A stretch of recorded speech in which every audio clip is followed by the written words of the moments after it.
हमीरपुर से खबर, जहां पर ट्रैक्टर ट्रॉली पलटने से 5 लोग जख्मी हो गए। इनमें 2 की हालत नाजुक बताई जा रही है, जिन्हें उरई मेडिकल कॉलेज रेफर किया गया। बताया जा रहा है कि ट्रैक्टर ट्रॉली में 20 लोग सवार थे।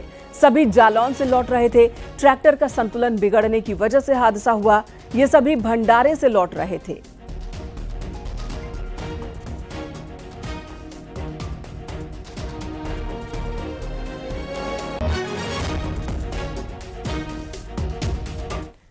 इधर नोएडा में एक बेकाबू कार ने 5 4 पहिया वाहनों को और एक मोटरसाइकिल को टक्कर मारी।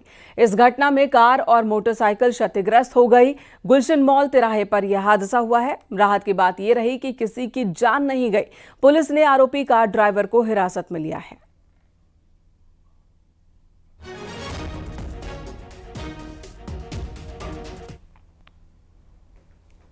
उधर लखनऊ के चिनहट में जमीन के विवाद में गोली चली है। फायरिंग में 4 लोग जख्मी हो गए। बताया जा रहा है कि जियाउल हक और सरताज हुसैन के बीच विवाद हुआ था। जियाउल हक के पक्ष पर सरताज हुसैन के पक्ष ने फायरिंग की है और इस दौरान सलमान, फैज और साद नाम के लड़के जख्मी हुए। दूसरे पक्ष से सरताज हुसैन भी जख्मी हुआ। पुलिस ने सभी को लोहिया अस्पताल में भर्ती करवाया। पुलिस ने आरोपी अभय सिंह और अमित राय को हिरासत में लिया है। मुख्य आरोपी मुस्तफा हुसैन और उसके साथी फरार हैं। घटना का संज्ञान लेते हुए थाना चिनहट की पुलिस और उच्च अधिकारीगण मौके पर पहुंचे, जहां ये तथ्य संज्ञान में आए कि जियाउल हक और सरताज हुसैन के बीच में एक जमीनी विवाद चल रहा था, जिसको लेकर आज दोनों पक्ष आपस में बातचीत कर रहे थे, जिसमें जियाउल हक के पक्ष पर सरताज हुसैन के पक्ष ने उग्र होकर फायरिंग की घटना कर दी तथा इसमें जियाउल हक के बेटे सलमान, फैज और साद घायल हो गए तथा दूसरी तरफ से सरताज हुसैन घायल हुए। पुलिस द्वारा इन सभी को इलाज के लिए लोहिया अस्पताल में भर्ती कराया, जहां डॉक्टरों द्वारा बताया गया है कि वे खतरे से बाहर हैं। फायरिंग करने वाले अभय सिंह और अमित राय को पुलिस द्वारा कस्टडी में ले लिया गया है। पुलिस द्वारा इसमें सुसंगत धाराओं में अभियोग पंजीकृत कराकर विधिक कार्रवाई की जा रही है। सहारनपुर में पुलिस ने गैंगस्टर शाहिद उर्फ पूजा किन्नर की तकरीबन 2 करोड़ 74 लाख रुपए की अवैध संपत्ति कुर्क की। जिला मजिस्ट्रेट कोर्ट के आदेश पर कार्रवाई की गई। आरोप है कि संपत्ति अवैध रूप से अर्जित की गई थी। वहीं शाहजहांपुर पुलिस ने गैंगस्टर उपेंद्र पाल सिंह की 2 अलग अलग मामलों में 35 लाख की जमीन कुर्क की है। गैंगस्टर के खिलाफ पुलिस की कुर्की की कार्रवाई से अपराधियों में दहशत है।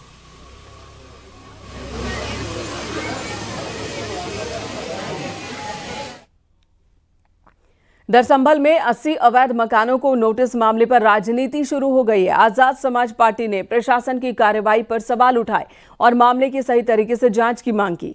आपको बता दें, हातिमसराय में 80 मकानों को अवैध बताया गया, नोटिस भेजा गया। उन्होंने मकान सही होने का दावा किया है। पार्टी का कहना है कि नगरपालिका ने टैक्स लिया और बिजली विभाग ने बिजली बिल भी लिया और उसके बाद इन मकानों को अवैध कैसे बताया जा सकता है। वहीं प्रशासन की जांच में ये बात सामने आई है कि तालाब की जमीन पर ये मकान बने हैं।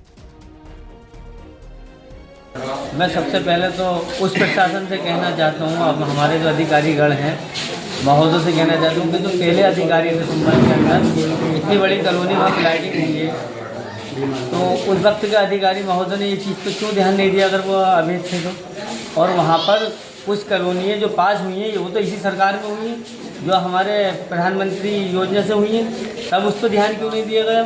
और बहुत सारे लोग तो अब भी हाउस टैक्स जमा कर रहे हैं। अगर वो हाउस टैक्स गलत है तो जो हाउस टैक्स अधिकारी लेने जाते थे नगर पालिका के लोग, वो उन्होंने क्यों सही से मुआयने नहीं करा कि वो अवैध कॉलोनी उनका हाउस टैक्स क्यों जमा करें। संभल में ऐसे अवैध मकानों पर संभावित बुलडोजर एक्शन पर पूर्वी संभल के समाजवादी पार्टी के विधायक इकबाल महमूद प्रशासन पर निशाना साधते दिखे। कहा, राजस्व प्रशासन ने तहसील को गलत जानकारी दी है। तालाब के 3 नंबर हैं, एक ही नंबर के तहसीलदार नोटिस दिए गए तहसीलदार की ओर से, जो कि गलत है। मौके पर खेती होती थी, ये भी उनका कहना है। नगर पालिका क्षेत्र में है जमीन, तालाब की जमीन पर मकान नहीं बने हैं, ये दावा वो कर रहे हैं। संभल प्रशासन को राजस्व विभाग ने गलत सूचनाएं दी। गलत सूचनाएं के आधार पर उन्होंने ये कार्रवाई की है। मकसद ये जो तालाब है, जिसको प्रशासन ये कह रहा है कि ये सरकारी जगह है, इस तालाब में 3 नंबर हैं, 84, 85 और 86 इन तीनों नंबर पे आबादी है। मगर तहसीलदार ने जो नोटिस दिए हैं सबको, वो उन सब पर उन्होंने जो उस नंबर का दिया है वो 84 नंबर, 85-86 को कभी उन्होंने 84 नंबर का। द भोजपुरी एक्टर पवन सिंह और ज्योति सिंह के बीच चल रहे विवाद में अब राजनीतिक बयानबाजी तेज हो गई। सलेमपुर लोकसभा से सपा सांसद रमाशंकर विद्यार्थी ने भोजपुरी एक्टर पवन सिंह पर तंज कसते हुए कहा कि पत्नी छोड़ो और वाई श्रेणी की सुरक्षा पाओ। उन्होंने आरोप लगाया कि बलिया की बेटी के साथ अन्याय करने वाले को बीजेपी उम्मीदवार बना रही है।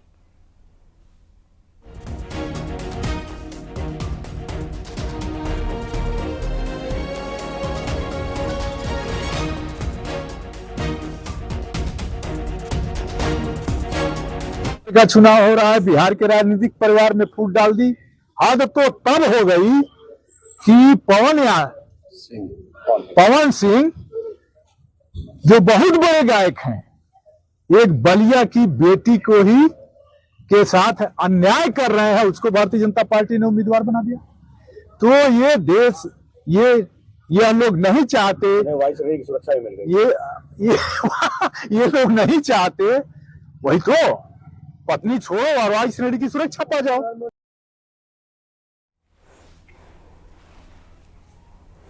इधर उन्नाव में बीजेपी के राष्ट्रीय महासचिव अरुण सिंह ने आजम अखिलेश मुलाकात पर निशाना साधा। उन्होंने अखिलेश यादव और आजम खान को शून्य बताया और कहा कि 2 शून्य मिलकर भी कुछ नहीं कर सकते, ये मिल भी जाए तो शून्य ही रहेंगे।